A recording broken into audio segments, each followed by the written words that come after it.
দেয়, আমরা তো পারলে বড় হতে রাখতে এরকম অবস্থা।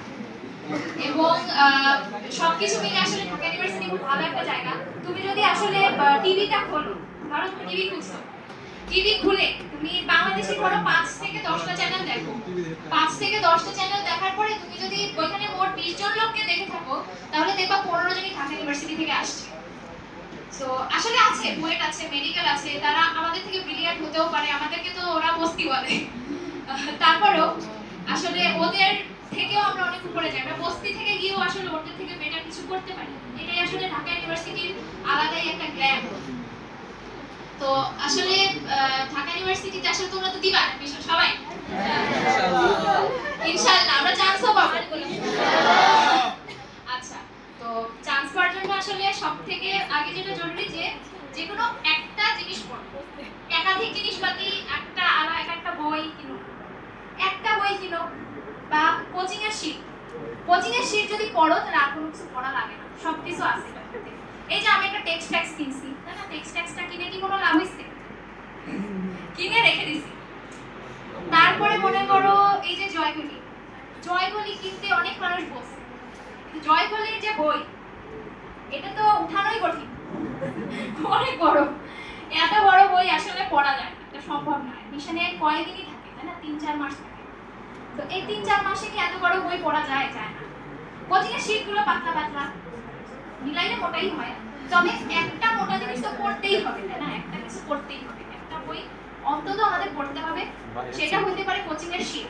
তো এখন আমার মনে হয় যদি কেউ প্রথম থেকে ঠিকমতো না সাংবাদিক হয়ে গেছে, হয়তো কিছু সময় আছে, এখনো 1 মাস আছে। তো আমি মোট পড়েছিলাম হচ্ছে 2 মাস 19 দিন।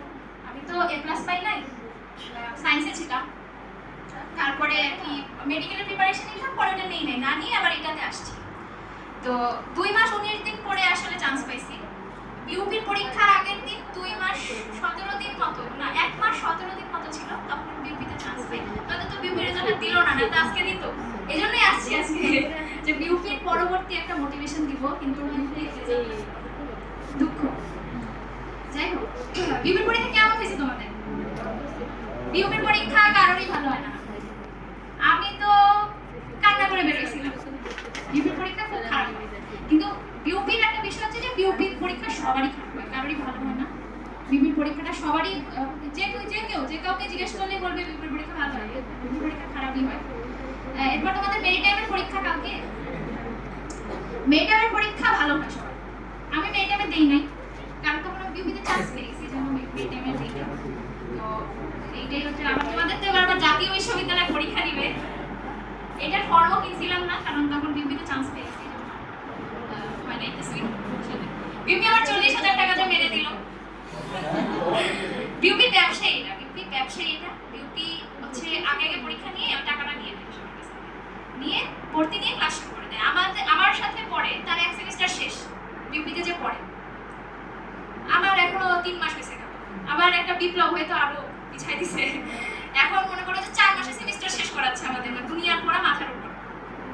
যাই হোক, সেটা কোনো কথা না। কথা হচ্ছে যে পড়ার ক্ষেত্রে আমি আবার বলবো যে একটাই জিনিস পড়া। আর সবথেকে সহজ পদ্ধতি হচ্ছে যদি একদম প্রথম থেকে কোচিং এর প্রতি সপ্তাহে পড়া, যদি অল্প অল্প করে কোচিং এর সাথে সাথে শেষ করা যায়, তাহলে আসলে সবথেকে সহজ হয়, কোনো সমস্যাই আর থাকে না। তো আমি যখন কোচিং এ আসি তখন কি ছিল, প্রথম 1 মাসের যে পড়াটা না, সেই পড়াটার মধ্যে মাসিক একটা পরীক্ষা হয় না, তখন আসছি। তো 1 সপ্তাহ পরে মাসিক পরীক্ষা, তারপর 1 মাসের পড়া 7 দিনে পড়ছি। পরে আমি মাত্র 54 পাইছিলাম। খুব মানে এমন একটা নিয়ম ছিল যে 50-এর নিচে পেলে টাকা, কারণ আমার টার্গেট ছিল যে কোনোভাবে 50-এর উপরে পাইতে হবে, তারপর 54 পাইছিলাম। এই বেশি না, ওইরকম 60টাই হাইস্ট করছি। প্রথম পরীক্ষা তো ওই সময় কেউ কথাটা পড়তো না। যাই হোক, তারপরে যেটা করতাম যে প্রতি সপ্তাহের পড়াটা প্রতি সপ্তাহের সাথে সাথে করতাম, শেষ হয়ে যেত। 1 সপ্তাহের পড়া করলাম, পরীক্ষা দিলাম, শেষ, পরীক্ষা দিলাম, শেষ। আমার মাসিক পরীক্ষার সময় রিভিশন হয়ে গেল। দেখো কত সিস্টেমেটিক না ব্যাপারটা, একদম সিস্টেম অনুযায়ী হয়ে যাচ্ছে, এটাই। আর সবথেকে বড় কথা হচ্ছে কি যে পরীক্ষার সময় নার্ভাস হওয়া যাবে না, দাগায় আসতে হবে। এই যে মনে করো যে বিউপিটা পরীক্ষা দিছি, চান্স ওইভাবেই পাইছি, ঢাবিতেও তাই, কিন্তু জাহাঙ্গীরনগরে শুধু দাগায় আসছিলাম বলে চান্স পাইছি, এমন কিছু না, কিছুই পারি না। পরীক্ষার সময় দেখে দিছে প্রশ্ন কিছুই পারি না।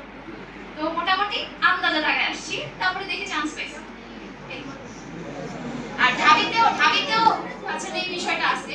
ঢাবিতেও আসলে 60টার মধ্যে তুমি কোনোভাবেই বোকার মতো 40টা টাকায় আসবে না। 40টা টাকায় আসলে এমনি কেউ চান্স পাবে না। 50টা টাকাইলেও কঠিন, তবে খুব খুব অ্যাকুরেট দাগাইতে পারলে হবে 50, কিন্তু দাগাইতে হবে হচ্ছে 60টায় বা 59, 58, 57। এর নিচে দাগাইলে চান্স এমনিও হবে না। এখন কম্পিটিশনের যুগ, অনেক বেশি কম্পিটিশন, অনেক মার্কস পায় মানুষ। আর কনফিউশন যদি দুইটার মধ্যে থাকে তাহলে একটা দাগাই দিতে হবে।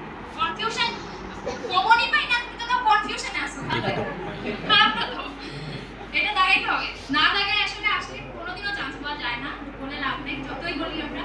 আবার মনে করো বেশি দাগানোর সুবিধা আছে, চান্স না পেলে বলা যায় আমি নেগেটিভের জন্য চান্স পাইনি, আমি বেশি দাগাইতেছিলাম তাই চান্স পাইনি। ওটা সব দিকে পজিটিভ ব্যাপার। আর আরো যে বিষয়টা হচ্ছে কি যে রিটেন হচ্ছে বিশাল সমস্যা। রিটেনে অনেক সমস্যা। রিটেনে আমি জীবনে পারি হচ্ছে রিটেন, আর কিছু পারি না। পারি রিটেন, এমসিকিউ কোনদিন পারি। সেই রিটেনে আমাকে 21 দিছে, মাত্র 40। যেমন আমি কোনোদিনও কোচিং এ লিখছি 30 এর নিচে পাইনি, তো ওখানে 21 দিছে। সুতরাং রিটেনের উপর একটু ভরসা করা যাবে না। রিটেনে মনে করো এক একজন খাতা দেখে খুবই বাজে অবস্থা করে দেয়। এক একজন মনে করো যে কেউ থাকে খুব ক্রিটিক্যাল, বিশেষত মহিলা টিচাররা খাতা দেখলে একেবারে দুনিয়া কেটে দেয়। আর স্যারদের মন বড়, বেশি দেয়। এই জন্য বিষয়টা হচ্ছে যে তোমাদের রিটেনের উপর ভরসা করা যাবে না। রিটেন না লিখেও চলে আসা যাবে না, ছেড়ে আসা যাবে না, রিটেনটা লিখে আসতে হবে। পুরো পরীক্ষাটা দিয়ে আসলে সব থেকে ভালো হয়। সব অ্যান্সার, সবকিছু ফুল, সব সাইডে লাগানো, সবকিছু লিখা। আর লিখাটা প্রতিদিন প্র্যাকটিস করতে হবে। আমি যেটা করতাম, প্রতিদিন প্র্যাকটিস করতাম রিটেন প্রতিদিন প্র্যাকটিস করতাম। যত কিছুই হোক, রাত্রিবেলা ঘুমানোর আগে, সকালবেলা ঘুম থেকে উঠে যখন টাইম পাও। হ্যাঁ, কারণ আমি জানি তোমাদের অনেক পড়া থাকে, কোচিংয়ে আসতে হয়, এটা করতে হয়, অনেকে হচ্ছে স্যারের ইয়েতে পড়ে, টিউতে পড়ো, ওখানে অনেক পড়া দেয়। এটা ওখানে হয়তো লিখায়, কিন্তু তোমার নিজে একটা লিখবা প্রতিদিন। সেক্ষেত্রে কথা হচ্ছে যে রিটেনটা তোমরা একবার সাজাই নিবা, আমি এই করবো, তারপর সেটা ভাগ ভাগ করবা যে হ্যাঁ এটা আমি করবো। পরে তারপরে তোমরা যেটা করবা যে রিটেনটা প্রতিদিন লিখবা, 1 ঘন্টা 1.5 ঘন্টা যতক্ষণ পারো লিখবা। এই ধৈর্যটুকুই আসে না, এটাই সমস্যা। এটা সমস্যা কোনো কিছু না। আমরা অনেক পড়ি, 10 ঘন্টা 20 ঘন্টা পড়ি, কিন্তু এই 1 ঘন্টা রিটেন লেখার সময় আমাদের হয় না। ঢাবিতে আসলে এক্সেপশন এটাই, রিটেনটা এক্সেপশন। হ্যাঁ, রিটেনে তুমি কম পেতে পারো, সেক্ষেত্রে আবার এমসিকিউ খেয়াল রাখতে হবে, কারণ কার কাছে খাতা পড়বে কোনো ঠিক নেই। এটা একটা বিষয়, কারণ টিচারের মন মর্জি এক একটা বিষয়।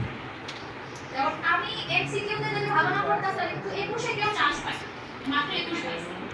হ্যাঁ, তারপরে প্রত্যুষ আছে, প্রত্যুষ আমার ক্লাসে তোমরা হয়তো চিনো, ওকে দিছে 22। ও আর আমি কিন্তু ভালো লিখি, কিন্তু তারপরেও কিন্তু আমাদের মনে এক জায়গায় পড়ে গেছে। বিষয়টা হচ্ছে কি যে এই সমস্যাটার কারণে আসলে অনেক পিছিয়ে যেতে হয়। যেমন ধরো আমি কিন্তু এই শুধুমাত্র বাংলা রিটেনে কম দিছি বলে ল পাইনি, আমি ইংলিশ আর ইকোনমিক্স পাইছি না, কিন্তু নেই, কারণ পড়বো না, এটা বিষয় কঠিন। ইকোনমিক্স তো অনেক কঠিন। লটা আসলে ইচ্ছা ছিল, সবারই থাকে, ল পড়ার ইচ্ছা সবারই থাকে, আমারও ছিল, কিন্তু শুধুমাত্র পজিশন থাকা সত্ত্বেও কিন্তু শুধুমাত্র ওই বাংলা রিটেনে 19 লাগে, বাংলা রিটেনে না, এটা মিলে 19 লাগে, কিন্তু সেই 19টা পাই না। সেই 19টা না পাওয়ার কারণে কিন্তু পাই। সুতরাং কি করতে হবে? রিটেন পড়তে হবে প্রতিদিন, আসলে পড়তে হবে, পড়া ছাড়া আসলে কোনো গতি নেই। আর আসলে এটাই শেষ না, জীবন আরো সামনেও কঠিন। গাড়িতে চান্স পাইলেও কঠিন, আমরা কোনো শান্তিতে নাই, আমাদের অনেক কষ্ট। হ্যাঁ, আমাদেরও কষ্ট, ঢাকায় অনেক কষ্ট, পানি ভালো না, ওয়ালে ভালো না, ময়লা অস্থির, আসলে ভালো না। তবে কিছু নতুন নতুন বিল্ডিং করতেছে, এগুলো ভালো তোমাদের জন্য। তোমাদের জন্য নতুন বিল্ডিং বানাইছে বঙ্গবন্ধু হলে, তোমাদের বানাইছে নতুন। মেয়েরা বেশিরভাগই আমার হলেই থাকবে, রোকেয়া হলে বেশি মেয়েরা থাকবে, আর ও 3-4টা হল আছে। আর এইটাই তো আসলে, আর কি বলবো, আর কিছু তোমাদের বলার থাকলে বলো। মেমোরাইজিং ইয়ে করবা, মেমোরি করতে হবে, কমন পড়ে না, মনে তো থাকার দরকার নেই। পরীক্ষার হলে মনে পড়ে যাবে। সব মনে পড়ছে। আর আরেকটা সমস্যা হলো কি যে কোনো সমস্যা নিয়ে বেশি চিন্তা করা যাবে না। পরীক্ষার সময় কমন পড়বে না তাও চিন্তা করা যাবে না। আগে মেমোরাইজিং পার্ট তো কিছুই না। কোনো কিছু নিয়ে কোনো টেনশনই করা যাবে না। যতটুকু সময় আছে পড়তেই হবে, টেনশন করার টাইম নেই। ওই যে আমি অ্যাডমিশনের সময় আমাকে বলতাম কি আমার ভীষণ কান্না পায়, আমি বলে কানবি আর পড়বি। এটাই সমস্যা। তো দুঃখ লাগলেও আমরা আসলে অনেকেই চান্স পাবো সত্যি। তবে এই বছর আমরা কিন্তু অনেক চান্স পাবো, কারণ এবার জাতীয় বিশ্ববিদ্যালয়ে অ্যাডমিশন নিচ্ছে। এবার অনেক চান্স পাবো, চান্সের আমাদের কোনো শেষ নেই এবার।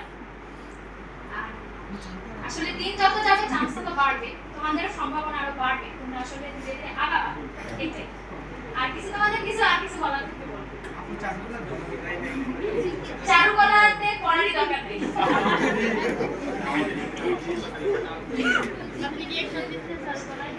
আমি শুধু বিউটিতে চারুকলাতে পড়ারই দরকার নেই, তাও তোমরা দিও ছবি টবি আইকো। হ্যাঁ রাখতে পারো, ভালোই। তোমাদের হচ্ছে চারুকলা একটা মানুষ এরকম দাঁড় করাই দিবে, দিয়ে বলবে আপু ল্যাঙ্গুয়েজ পড়া।